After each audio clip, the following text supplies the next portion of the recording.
शिवपुर जिले की विजयपुर विधानसभा में हुए उपचुनाव में हार का मुंह देखने वाले वन मंत्री रामनिवास रावत का दर्द आखिर उनकी जुबान पर आ ही गया।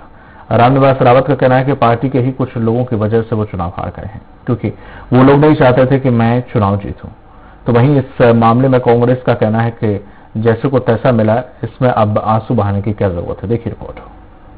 विजयपुर विधानसभा में हुए उपचुनाव में मिली करारी हार को रामनिवास रावत सहन नहीं कर पा रहे थे। यही कारण है कि उन्होंने अपने एक बयान में अपनी ही पार्टी के नेताओं पर चुनाव हराने का आरोप लगाया। रामनिवास रावत ने कहा कि जनता का तो उन्हें काफी सपोर्ट मिला है, लेकिन उनकी पार्टी के कुछ लोग नहीं चाहते थे कि वो चुनाव जीते, क्योंकि उन नेताओं को ऐसा लगता था कि रामनिवास रावत अगर चुनाव जीत गए तो उनका कद कम हो जाएगा, और यही कारण है कि उन्हें योजनाबद्ध तरीके से हराया गया।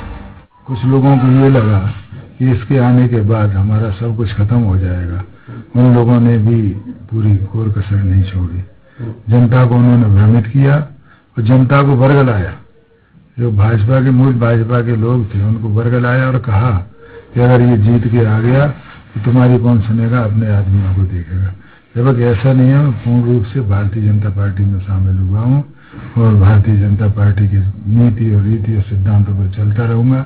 मैं माननीय मुख्यमंत्री जी का भी आभारी और धन्यवाद देता हूं कि उन्होंने मुझे पार्टी में लेने के बाद मंत्री बनाया।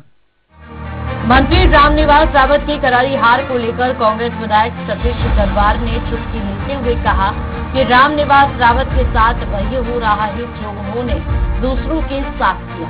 मतलब लोकसभा चुनाव के समय जब रामनिवास रावत कांग्रेस पार्टी छोड़कर गए थे तो उन्होंने कांग्रेस के लोकसभा उम्मीदवार के साथ भी यही किया था।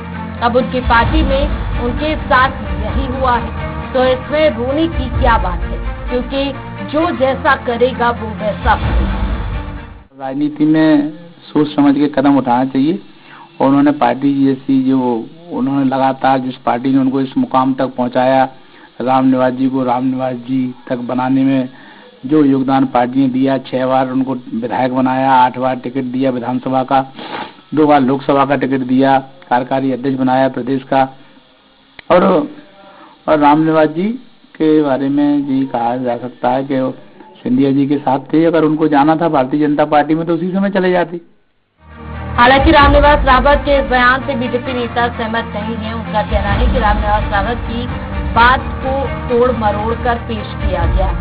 उनका आशय ये नहीं था। मतलब बीजेपी नेता इस बयान में पार्टी पर उठ रहे सवालों को दबाने का प्रयास करने में जुट गए। ये बात सत्य है कि हम वहां पर हारे हैं, और कोई बहुत बड़ी हार नहीं है। कहीं ना कहीं चूक हुई होगी, किसी समाज के वोट हमको नहीं मिले हैं, उसका विश्लेषण जारी है, वो क्यों नहीं मिले हैं उस पर कार्य कर रहे हैं। किंतु इसको इस तरह से लेना कि भारतीय जनता पार्टी की अंतर्कलह ने उनको हरवा दिया, ऐसा कुछ नहीं है। आज भारतीय जनता पार्टी हर चुनाव, चाहे छोटा हो चाहे बड़ा हो, पूरी दमदारी से लड़ती है। बहरहाल रामनिवास रावत को जिस तरह से बीजेपी कांग्रेस से लोकसभा चुनाव से पहले तोड़कर अपने खेमे में लाई थी, उस समय उन्हें आश्वासन दिया था कि वो उन्हें दोबारा चुनाव जिताकर रहेंगे। साथ ही रामनिवास रावत को वन मंत्री भी बना दिया, लेकिन अब रामनिवास रावत के पास ना तो मंत्री पद रहा और ना ही वो विधायक है। ऐसे में राजनीतिक गलियारों में ये सवाल खड़े होने लगे हैं कि अब रामनिवास रावत का आने वाले समय में किस तरह का राजनीतिक भविष्य होगा। ग्वालियर से स्वराज एक्सप्रेस के लिए विनोद शर्मा की रिपोर्ट।